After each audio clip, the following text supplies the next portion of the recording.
మిర్చి ధరలు పెరుగుతాయా లేదా, సో మార్కెట్లు ఏ విధంగా ఉన్నాయి, అలాగే రైతులందరూ ఆలోచించడం జరుగుతుంది. సో మిర్చి అమ్ముకోవాలా లేదా, అలాగే ఈ సంవత్సరం పంట ఎంతవరకు వేయడం జరుగుతుంది, అసలు ఏసీల్లో స్టాక్ ఎంత ఉంది, అసలు ఆర్డర్ల పరిస్థితి ఏ విధంగా ఉంది, ఇవన్నీ కూడా ఈ వీడియోలో తెలుసుకుందామండి. సో రైతులందరికీ నమస్కారం. ఎన్ఎంఆర్ అగ్రికల్చర్ యూట్యూబ్ ఛానల్ స్వాగతం. మన ఛానల్ డైలీ మార్కెట్లో ఇన్ఫర్మేషన్, పంటల మీద సంబంధించిన ప్రతి ఒక్క ఇన్ఫర్మేషన్ ఇవ్వడం జరుగుతుంది. కొత్తగా మొదటిసారి చూస్తున్న రైతులు సబ్స్క్రైబ్ చేసి తోటి రైతు సోదరులకి మన ఛానల్ని షేర్ చేయండి. సో ఈ యొక్క వీడియోలో చూసుకుంటే ప్రధానంగా ఎక్కడ స్టాకులు ఏ విధంగా ఉన్నాయి, ఇతర రాష్ట్రాల పరిస్థితులు ఏ విధంగా ఉన్నాయి, ప్రజెంట్ సిచ్యువేషన్ ఆంధ్ర, తెలంగాణ, కర్ణాటకలో క్రాప్ సిచ్యువేషన్ ఏ విధంగా ఉందో కూడా డిస్కస్ చేద్దాం. సో అంటే ఒక వారం క్రితం మనం ఎన్ఆర్సీ చెప్పాం అన్న, కొంచెం మార్కెట్ ఒక 500 నుంచి 1000 రూపాయలు గిరాకీ అవకాశం ఉందని కూడా మనం చెప్పడం జరిగింది. సో అయితే ఇప్పుడు ఉన్నటువంటి పరిస్థితుల్లో చైనా ఇంకొక 10 నుంచి 15 రోజుల వరకు అయితే చైనా దగ్గర ఉన్నటువంటి సీజన్లో కొన్నటువంటి సరుకు వచ్చే అవకాశం అయితే ఉంది. సో ఫర్దర్గా మన ఏసీల వరకు ఉండే వాటికి కొనడానికి అయితే ముందుకు వచ్చే అవకాశం ఉంది. అయితే ఆంధ్ర, తెలంగాణ, కర్ణాటకలో ఉన్నటువంటి ఏసీలలో ఎంతవరకు స్టాకులు ఉన్నాయనేది కూడా ఈ వీడియోలో డిస్కస్ చేద్దామండి. ఎందుకంటే ప్రతి ఒక్కరు కూడా మనకి రిపోర్ట్లన్నీ రావడం జరిగింది, ఏ ఏసీల్లో ఎంతవరకు ఉన్నాయి, అలాగే ఎంత టిక్కీలన్నీ ఉన్నాయి కూడా ప్రతి ఒక్కరు కూడా తెలియజేయడం జరుగుతుంది.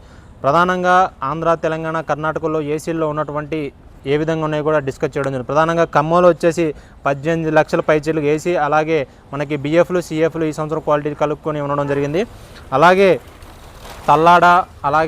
తల్లాడి ఏసీ సరౌండింగ్స్ మనకి అన్నారగూడెం ఏసీల్లో చూసుకున్నట్లయితే 2 లక్షల వరకు అయితే టిక్కీలు ఏసీలో ఉండడం జరిగింది. ఇక మదిర చూసుకున్నట్లయితే మదిరలో 4 లక్షల టిక్కీలు ఏసీలో నిల్వ ఉండడం జరిగింది. వరంగల్లో చూసుకున్నట్లయితే 20 లక్షల వరకు అయితే టిక్కీలు ఏసీలో ఉండడం జరిగింది. అలాగే మైబాద్ సరౌండింగ్స్ ఏరియాలో చూసుకున్నట్లయితే 4 నుంచి 5 లక్షల వరకు అయితే టిక్కీలు ఏసీలో ఉండడం జరిగింది. అలాగే మనకి హైదరాబాద్, ఐజా, గద్వాల్ జిల్లాల్లో ప్రధానంగా చూసుకున్నట్లయితే 10 నుంచి 12 లక్షల వరకు అయితే ఏసీల్లో టిక్కీలు నిల్వ ఉండడం జరిగింది. ఇది తెలంగాణ పరిస్థితి అయితే ఉంది. ఇక మన ఆంధ్ర చూసుకున్నాం, ఆంధ్రాలో గుంటూరు వ్యాప్తంగా 56 నుంచి 60 లక్షల టిక్కీలు గుంటూరులో నిల్వ ఉండడం జరిగింది. పల్నాడు, నడిపూడి, చిలకలూరుపేట, నాసరాపేట ఈ ప్రాంతాలను చూసుకున్నట్లయితే 20 లక్షల పైచిలుగ్గా టిక్కీలు ఏసీలో నిల్వ ఉండడం జరిగింది. అలాగే ఇన్కోల్ ప్రాంతంలో చూసుకుంటే ప్రకాశం జిల్లా ఇన్కోల్లో మనకి 4 లక్షల టిక్కీలు ఉన్నటువంటి సమాచారం. అలాగే మనకి చూసుకున్నట్లయితే ఎన్టీఆర్ జిల్లా వత్సవాయి ప్లస్ నందిగాం చూసుకుంటే 5 లక్షల టిక్కీలు పైచిలుగ్గా ఉండడం జరిగింది. అలాగే ఇక మన రాయలసీమ ప్రాంతం నుంచి చూసుకున్నట్టయితే ఆదోని, పెనుగొండ, మన కర్నూలు ఈ చుట్టుపక్కల ఉన్నటువంటి ప్రాంతాల నుంచి దాదాపుగా 15 లక్షల వరకు అయితే రాయలసీమ ఏరియాలో, హిందూపురం ఏరియాలో పెద్ద చిలుకలు ఏసీలో ఉండడం జరిగింది. ఇక కర్ణాటక చూసుకుందాం, కర్ణాటకలో 30 లక్షల టిక్కీలు ఏసీలో నిల్వ ఉండడం జరిగింది. ఇందులో ప్రధానంగా ఏసీలో ఉన్నటువంటి కర్ణాటకలో ప్రధానంగా డబ్బీ బ్యాడిగి, కడ్డీ బ్యాడిగి, సర్పాన్ బ్యాడిగి, 55312043 దాదాపుగా 60 to 70% ఏ రకాలు అయితే ఉండడం జరిగింది. 30 లక్షలు దాదాపుగా 15 నుంచి 16 లక్షలు డబ్బీ రకాలు ఉంటాయి. అందులో నుంచి 55312043 కూడా ఉన్నాయి. ఇందులో ఈ సీడ్ రకాలు, నాటు రకాలు, తేజ రకాలు చాలా తక్కువ మొత్తంలో అయితే కర్ణాటకలో ఉండడం జరిగింది. ఇంకా ప్రధానంగా ఈ యొక్క 3 రాష్ట్రాల మీద దాదాపుగా 1,50,00,000 పైచిలుగ్గా ఏసీలో నిల్వ ఉండడం జరిగింది. మనం మార్కెట్ ఓపెన్ అయ్యేటప్పుడు రిపోర్ట్ తీసాం, 2 కోట్ల టిక్కీలు పైచిలుగ్గా ఏసీలో ఉండడం జరిగింది. దాదాపుగా 50 లక్షల వరకు అయితే అమ్మకాలు అయితే జరిగాయి గత ఈ 40 రోజుల మార్కెట్లలో. ఏసీల దగ్గర కావచ్చు, మార్కెట్ల దగ్గర కావచ్చు, దాదాపుగా ఇప్పుడున్నటువంటి పరిస్థితి 40 లక్షల నుంచి 50 లక్షల వరకు అయితే సేల్స్ అయితే అవ్వడం జరిగింది. సో ప్రధానంగా మరి ముందుకు ఫర్దర్గా వెళ్ళినప్పుడు సో అందరూ అడుగుతున్నారు, అన్న ఇప్పుడు ఉన్నటువంటి మార్కెట్లో 1,50,00,000 టిక్కీలు ఉన్నాయి అంటే దాదాపుగా ఇందులో బిఎఫ్లు, సిఎఫ్లు, నాటు రకాలు, సీడ్ రకాలు, తేజ రకాలు, బ్యాడిగి రకాలు ఇవన్నీ రకాలు ఉన్నాయి. సో మన ఇండియా సరౌండింగ్స్, మన ఇండియా అవసరాలకు దాదాపుగా సంవత్సరానికి 3 కోట్ల టిక్కీలు అవసరం అవుతాయండి. సో మనకి రోజుకి 2 లక్షల నుంచి 3 లక్షల టిక్కీలు రెస్టారెంట్లు కానీ, ఈ యొక్క మసాలా కంపెనీలు కానీ అన్ని రకాలు చూసుకుంటే 2 లక్షల టిక్కీలు అయితే అవసరం ఉండడం జరుగుతుంది. దాదాపుగా ఇయర్లీ మనకి 3 నుంచి 4 కోట్ల టిక్కీలు డిమాండ్ డొమెస్టిక్గా అయితే పర్పస్గా అవసరం అయితే ఉంది. సో అన్న మరి ఉన్నటువంటి స్టాక్ ఏంది, అలాగే మనకి చైనా, అలాగే అమెరికా, ఈ యొక్క బంగ్లాదేశ్, శ్రీలంక అలాగే రకాలు కూడా మనం డిస్కస్ చేద్దాం. ప్రధానంగా చూసుకున్నట్లయితే సూపర్ 10 వచ్చేసి మనకి శ్రీలంక ఎక్కువగా వెళ్ళడం జరుగుతుంది. అలాగే నెంబర్ 5 చూసుకున్నట్టయితే మనకు కూడా అక్కడికి ఎక్కువగా వెళ్ళడం జరుగుతుంది. ఎక్కువగా నాటు రకాలు శ్రీలంక ఈ దేశాలకు ఎక్కువగా ఎక్స్పోర్ట్ వెళ్ళడం జరుగుతుంది. ఇక థాయిలాండ్, మలేషియా, సింగపూర్ అలాగే మనకి చైనా, అమెరికా ఈ ఖండాలకు ఎక్కువగా మనకి సీడ్ రకాలు, ఆర్మూర్ సెగ్మెంట్లు, అలాగే ఈ యొక్క బంగారం సెగ్మెంట్లు, లావు రకాలు, అలాగే మనకి తేజ రకాలు ఎక్కువగా వెళ్ళడం జరుగుతుంది. తేజ రకాలు ఎక్కువగా ఆయిల్ రకాలు, అంటే ఆయిల్ క్వాలిటీ ఏదైతే ఉందో ఇందులో మనకి క్రాస్మోటిక్స్కి, అలాగే లిప్టిక్ తయారీ కంపెనీలకి, అలాగే ఇటు నెరోలాక్, ఏషియన్ పెయింట్స్కి ఎక్కువగా ఈ అయితే వెళ్ళడం జరుగుతుంది. వీటిగా మనకి దాదాపుగా కరోనా రాకముందు ఎక్కువగా ఆయిల్ ఎక్కువగా రావడం వల్ల, అలాగే కొంచెం బాగుండే కరోనాకు ముందు. కరోనా వచ్చిన తర్వాత ఆయిల్కి డిమాండ్ చాలా వరకు, అంటే దాదాపుగా 100 క్వింటా మిరపకాయల్లో 2 లీటర్ల నుంచి 5 లీటర్ల మధ్యలోనే రావడం జరుగుతుంది. కాబట్టి సో దీన్ని అనుసరించి ప్రపంచ కంపెనీలు కూడా ఆసక్తి చూపిన పరిస్థితి. ఇందులో మనకి రసాయనిక అవశేషాలు కూడా ఇందులో ఉండడం వలన ప్రధాన కంపెనీలు అన్నీ కూడా ఐటీసీ కానీ విఎన్ఆర్ కానీ ఇలాంటి కంపెనీలు ఏదైతే మిరపకాయలు మన గ్రౌండ్ లెవెల్లో కొంటాయో ఈ అన్ని కంపెనీలు చైనా ఎక్స్పోర్ట్కి వెళ్ళడం జరుగుతుంది. ఎక్స్పోర్ట్ పాయింట్ ఆఫ్ వ్యూలో కూడా ఈ మన చూసుకున్నట్లయితే మార్కెట్ ఓపెన్ అయ్యేటప్పటికి సరాసరి అప్పుడే 50-60 కంటైనర్లు వెనక్కి వచ్చినాయని చాలా పెద్ద ఎత్తున పుకారు జరిగింది. సో అవి కూడా మనం చూసుకుంటా రావడం జరిగింది. సో ఏదేమైనా పరిస్థితి ఈ విధంగా స్టాకులు ఈ విధంగా పరిస్థితి అయితే ఉంది. ప్రపంచ దేశాలకైతే ఎక్స్పోర్ట్లు వెళ్తున్నాయండి. దాదాపుగా 120 నుంచి 130 మధ్యలోనే ప్రపంచ దేశాలన్నీ కూడా ఎక్స్పోర్టర్లు కానీ అన్నీ కూడా ఈ మధ్యలోనే మనకి 120 కానీ 130 మధ్య ఇవ్వండి. ఆర్మూర్ అయితే ఈ మన 90 నుంచి 109 అంటే 10,900 మధ్య మాకు ఇవ్వండి అని కూడా వాళ్ళు డిమాండ్ చేసే పరిస్థితి ఆస్కారం ఉంది.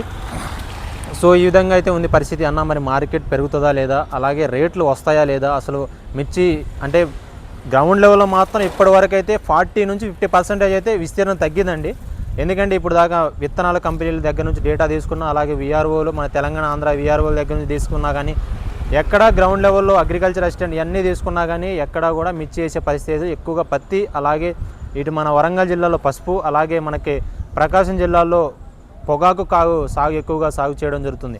అయితే మరి ఇప్పుడున్న పరిస్థితుల్లో ఎక్కువగా మళ్ళీ మైజ్ కూడా మొక్కజొన్న కూడా ఎక్కువగా సాగు చేయడం జరుగుతుంది. అయితే రైతులు ఆలోచిస్తున్న అన్న మిర్చి వేయడా లేదా, అలాగే ఉన్నటువంటి అంటే ప్రతి సంవత్సరం వేసుకుంటూ వస్తున్నారంటే ఒక ఇయర్ తగులుతుంది, ఒక ఇయర్ పోతూ ఉంటుంది.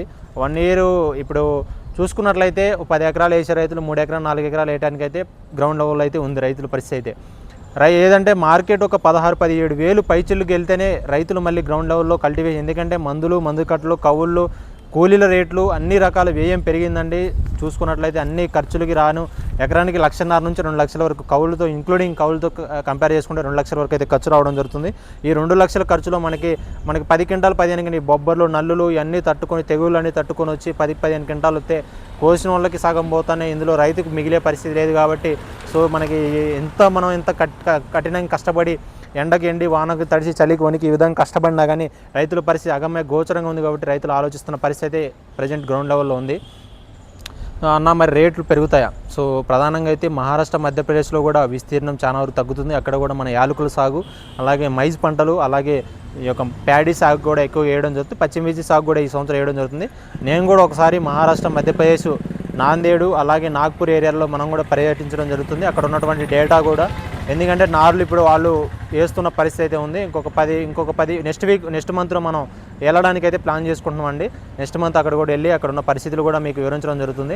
ఇప్పుడు ఉన్నటువంటి పరిస్థితి అయితే ఒక 20% అయితే అక్కడ లాస్ట్తో కంపేర్ చేసుకుంటే ఈ సంవత్సరం తగ్గేటువంటి ఆస్కారం అయితే కనబడడం జరుగుతుంది. అయితే మరి మిర్చి రేట్లు ఇప్పుడున్న పరిస్థితులకు ఎంతవరకు గిరాకీ రావచ్చు చూసుకుంటుంది. ప్రధానంగా మనకి నేను చెప్తున్నా నవంబర్ వరకు అయితే మిర్చి ఏసీలో పెట్టిన వాళ్ళు రైతులు అయితే భయపడే అవకాశం లేదు. నవంబర్ వరకు అయితే వేచి చూసే అవకాశం అయితే ఉంది.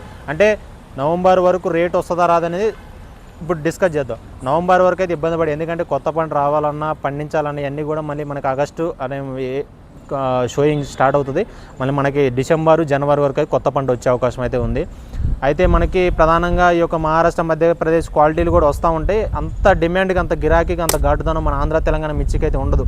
ఎంత కంపేర్ చేసుకుంటే అంత ఘాటుతనం అక్కడ రాదు. కాబట్టి అది కూడా మనం డిస్కస్ చేద్దాం. ఎందుకంటే వ్యాపారస్తులు ఈ విషయాలు చెప్పి కూడా కొన్ని పుకార్లు సృష్టించి మార్కెట్ని కింద పడేయడం జరుగుతుంది. అవి కూడా మనం చాలా వరకు అయితే చూసాం. అయితే ఇప్పుడున్న పరిస్థితుల్లో రేట్లు అయితే మనకి ఆగస్టు, అలాగే మనకి అక్టోబర్, సెప్టెంబర్ ఈ మధ్యలో కొంచెం గిరాకీ అవకాశం కనబడడం జరుగుతుంది. అలాగే ఏదైతే ఏసీల వద్ద కానీ ఇప్పుడు వర్షాలు పడుతున్నాయి కాబట్టి కొంచెం మార్కెట్ డల్లు, అంటే మన గిరాకీ అయినా కానీ కొంచెం ఎక్స్పోర్ట్లు కానీ, ట్రావెలింగ్ రవాణా సౌకర్యాలు అవన్నీ క్రోడీకరించుకొని కొంచెం వ్యాపారస్తులు కానీ అటు ఎక్స్పోర్టర్లు కానీ కొంచెం అండర్స్టాండింగ్ అయితే ఉండడం జరుగుతుంది. అలాగే ఎట్ ఏ టైం పేమెంట్లు కావటం, అలాగే పేమెంట్లు ఇష్యూలు కూడా కొన్ని అరైజ్ అయ్యే అవకాశం ఉంది. కాబట్టి సో దీంతో మనకు ఉన్నటువంటి సమాచారం, మనకున్న ప్రయాణం చూసుకున్నట్లయితే ఇప్పుడున్న మార్కెట్కి ఒక 2,000 నుంచి 3,000 మార్కెట్ అయితే పెరిగే ఆస్కారం అయితే కనబడడం జరుగుతుంది. ఇది కూడా నవంబర్ లోపల అయితే జరిగే అవకాశం అయితే ఉంది. ఇప్పుడు ఉన్నటువంటి పరిస్థితుల్లో ఇదే పరిస్థితి కొనసాగితే కొత్త పంటకు మంచి గిరాకీ వచ్చే అవకాశం ఉంది. ఎందుకంటే 40% క్రాప్ ఈల్డింగ్ తగ్గుతుంది. కాబట్టి మనకి వచ్చేటువంటి ఏదైతే ఇప్పుడు మనకు 13,000, 14,000 నడుస్తుందో ఇదే మనకి 40% డౌన్ అయిందంటే మనకి కావాల్సింది ఇంక 7,000 మార్కెట్ అండి. 7,000 మార్కెట్ ఉంటే 20,000 రీచ్ అయ్యే అవకాశం ఉంది. అంటే ఇంత క్రాప్ ఈల్డింగ్ తగ్గుతుంది కాబట్టి నెక్స్ట్ పంటకు రేట్లు అయితే స్టడీ అయ్యే అవకాశం ఉంది. రైతులు నేను వేసుకోవద్దని చెప్పట్లేదు, ఆపవద్దని చెప్పట్లేదు. వేసే రైతులు ఏదైతే విపరీతంగా వేస్తారో ఆ రైతులందరూ కూడా ఈ ఉన్నటువంటి పరిస్థితులు తగ్గించుకొని కొంచెం వేసుకున్నట్లయితే కొంచెం గిట్టుబాటు అయ్యే అవకాశం ఉంది. అలాగే అంటే వ్యవసాయం ఎట్లా ఉంటుందంటే ఒక సంవత్సరం కలిసి వస్తే 4 సంవత్సరాలు ఎగిలిస్తుంది, 4 సంవత్సరాలు నష్టం అయిపోయే అవకాశం ఉంది. కాబట్టి ప్రతి సంవత్సరం వేసుకుంటూ పోవాలి. ఎందుకంటే ఎవ్రీ 2 ఇయర్స్ 3 ఇయర్స్కి రేట్లు అనేవి తగులుతూ ఉంటాయి. ప్రతి సంవత్సరం రైతు తగులుతూ ఉంటే ఈ విధంగా సిచ్యువేషన్ చాలా ఘోరంగా ఉంటాయి. కాబట్టి ప్రతి ఒక్కరు కూడా వచ్చి వ్యవసాయం చేస్తారు, ప్రతి ఒక్కరు సాఫ్ట్వేర్లు ఇవన్నీ ఉద్యోగాలు చేస్తూ మళ్ళీ అందరూ వచ్చి వ్యవసాయాలు చేస్తూ ఉంటారు. ఇవి కూడా ఆలోచించాలి రైతులందరూ కూడా. అలాగే సేల్స్ గురించి చూసుకుందాం అండి.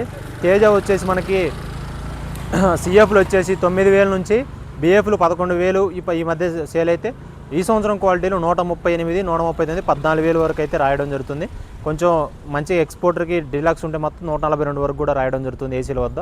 అలాగే ఈ ఆర్మూర్ సెగ్మెంట్లో వచ్చి 11,000 లోపల రాయడం జరుగుతుంది. అలాగే షార్పులు AK-47 అన్ని రకాలు చూసుకున్నట్టయితే 11,000, 12,000 మధ్యలో రాయడం జరుగుతుంది తేజ లాల్ కట్ ఉంటే. అలాగే మనకి బంగారం రకాలు చూసుకున్నట్టయితే బంగారం వచ్చేసి 12,500 వరకు అయితే సేల్ అవ్వడం జరుగుతుంది. ఇంకా ఏదైనా రకాలు మర్చిపోతే కామెంట్ చేయండి. 55312043 కూడా 13,000 వరకు సేల్ అయితే. సూపర్ 10 వచ్చేసి 13,500, నెంబర్ 5 కూడా 13,000, 14,000 వరకు సేల్ అవ్వడం జరుగుతుంది. అలాగే కొంచెం ఎల్లో చిల్లీ చూసుకున్నది, ఎల్లో చిల్లీలో 3 రకాలు ఉంటాయి. Yellow gold, yellow light, yellow ఈ రకాలు ఉన్నాయి. కానీ ఎల్లో గోల్డ్ వచ్చేసి 24,000, ఎల్లో లైట్ 14,000 నుంచి 16,000 మధ్య సేల్ అవుతుంది. ఈ విధంగా ఎల్లో రకాలు ఉన్నాయి. అలాగే చాలా మంది రైతులు కూడా ఎల్లో గురించి అడుగుతున్నారు. ఎల్లో మిర్చి కూడా దిగుబడులు తక్కువ వచ్చినప్పటికి కానీ రేట్లు ఆస్కారంగా అయితే రైతు గిట్టుబాటు అయ్యే అవకాశం అయితే ఉంది. ఇంకా ఏదైనా రకాలు మర్చిపడితే కామెంట్ చేయండి, తప్పకుండా రిప్లై ఇచ్చేవాడిని. కర్నూలు దేవనూరు డెలక్స్లో వచ్చేసి 13,000 వరకు అయితే సేల్ అవడం జరుగుతుంది. ఇది మార్కెట్ల సమాచారం. ఇది ప్రపంచ దేశాలకు ఎక్స్పోర్ట్లు అయితే వెళ్ళడం జరుగుతుంది. ఇంకా మనకి చైనాలో సీజన్లో కొన్నటువంటి సరుకు ఇంకా 10-15 రోజులు వచ్చే అవకాశం ఉంది. తర్వాత నుంచి మన ఏసీల్లో మిర్చికి కొనడానికి వాళ్ళు వచ్చే అవకాశం ఉంది. ఏదైనా పంటలు వేసేటప్పుడే కొంచెం గిరాకీ చేసే ఆస్కారం అయితే కనబడడం జరిగింది. ఎందుకంటే పంటలు వేసే ఇప్పుడు ఎందుకంటే ఇంత బెల్ట్ తగ్గుతుంది కాబట్టి వ్యాపారస్తులు ఆలోచిస్తారు సీజన్లో కొనుక్కోవాలన్నా ఇవన్నీ చేయాలన్నా ఇన్ని కూడా కొన్ని ఫ్యాక్టరీలు ఉంటాయి. అలాగే మార్కెట్ పెరగాలంటే ఖచ్చితంగా పుకారు మీదే మార్కెట్ పెరిగే అవకాశం ఉంటుంది. ఎందుకంటే ఒక నల్లి వచ్చినా, ఒక బొబ్బరు వచ్చినా, ఒక ఆర్డర్లు వచ్చినా ఏదైనా కానీ మార్కెట్ పెరగాలంటే ఒక పుకారు మీదే మార్కెట్ దూసుకొని వెళ్తుంది. ఈ విధంగా రైతులు ఆలోచించండి. అలాగే ఇలాంటి మంచి కంటెంట్ కోసం మీరు నా ఛానల్ని సబ్స్క్రైబ్ చేసి లైక్ చేసి రైతు షేర్ చేయండి. గత 4 సంవత్సరాలుగా మన మార్కెట్లో ప్రతి ఒక్కరు కూడా ఈచ్ వన్ టచ్ చేసుకుంటూ అనాలిసిస్ చేసుకుంటూ రైతులకి ప్రతి ఒక్కరు కూడా మనం చేరవేయడం జరుగుతుంది. కాబట్టి అలాగే ప్రతి ఒక్కరు కూడా జెన్యూన్ కంటెంట్ మన ఛానల్లో ఇవ్వడం జరుగుతుంది. ఏదో అక్కడ తిరిగి ఇక్కడ తిరిగి కాదు, టెక్నికల్ కంటెంట్ ప్రతి ఒక్కరు కూడా తెలుసుకొని, నేను కూడా ఒక చదువుకున్న విద్యార్థి కాబట్టి ఏదో గాలికి వచ్చింది గాలి చెప్పుకోవడం కదండి. సో ప్రతి ఒక్కరు కూడా తెలుసుకొని అర్థం చేసుకొని రైతుకి ప్రతి ఒక్కరు కూడా ఎక్స్పోర్ట్ పాయింట్లు కానీ వ్యాపారస్తులు కానీ ఎట్లా ఉంది పరిస్థితి అన్నీ కూడా అర్థం చేసుకొని నేను చెప్పడం జరుగుతుంది. కాబట్టి ఇది నా సొంత కంటెంట్ ఏమీ కాదు. ఇది నేను చెప్పినటువంటి స్టాకులు కానీ ఆర్డర్లు కానీ ఏ సమాచారమైనా మీరు తప్పని చూపించినట్లయితే చూడండి. ఎందుకంటే ఇంత కష్టపడి సమాచారం సేకరించాలి. ఎందుకంటే మిర్చి మార్కెట్ ఆరిపినా లేపినా మిరపకాయ కాబట్టి. సో ఇది ఎట్లా ఉంటుందంటే రాజకీయం ఎట్లా ఉంటుందో మిరపకాయ కూడా వ్యాపారం అట్లానే ఉంటుంది. ఎందుకంటే రాజకీయం ఏ సిచ్యువేషన్ ఎట్లా చేంజ్ అవుతుందో తెలియదు. మిరపకాయ కూడా ఈరోజు పడేసిన మిరపకాయ రేపు ఎట్లా పోతుందో కూడా తెలియదు. ఈ విధంగా ఇది ఇంటర్నేషనల్ బేస్డ్ మార్కెట్ కాబట్టి ఏదో పెసర్లు కందులు పెత్తి అనుకుంటే రోజు అదే రేటు ఉంటే అదే కాదు. ఇది మిర్చి మార్కెట్ ఇంటర్నేషనల్ బేస్డ్ మార్కెట్. ప్రముఖ కంపెనీలు ఎక్స్పోర్ట్లు అన్నీ కూడా ఇందులో ఉండడం జరుగుతుంది. కాబట్టి ప్రపంచ దేశాలందరికీ కూడా మన అన్నం పెట్టగలుగుతుంటే అది మన ఆంధ్ర తెలంగాణ యొక్క మిర్చి రైతులండి. ఎందుకంటే మిర్చి ప్రపంచంలో ఆసియా ఖండంలో పెద్ద మార్కెట్ మనకు వచ్చేసి గుంటూరు, తర్వాత మన ఖమ్మం మార్కెట్, వరంగల్ మార్కెట్ ఈ విధంగా ఉండడం జరిగింది. కదా ఈ ప్రపంచ దేశాలన్నిటికీ కూడా ఎక్స్పోర్ట్ వెళ్ళడానికి ఈ మార్కెట్లన్నీ దోహదం చేస్తుంది. సో మార్కెట్ల మీద రైతులందరూ ఎన్నో ఆశలు పెట్టుకొని రేట్లు వస్తే కొంచెం సాగు చేయాలని అనుకుంటున్నారు. సో తప్పకుండా రేట్లు రావాలని మనస్ఫూర్తిగా కోరుకుంటున్నాను. అలాగే ఉన్నటువంటి పరిస్థితులు కూడా ఫర్దర్గా ముందుగా అదే జరిగే అవకాశం అయితే ఉందండి. సో ఉంటానండి, బాయ్.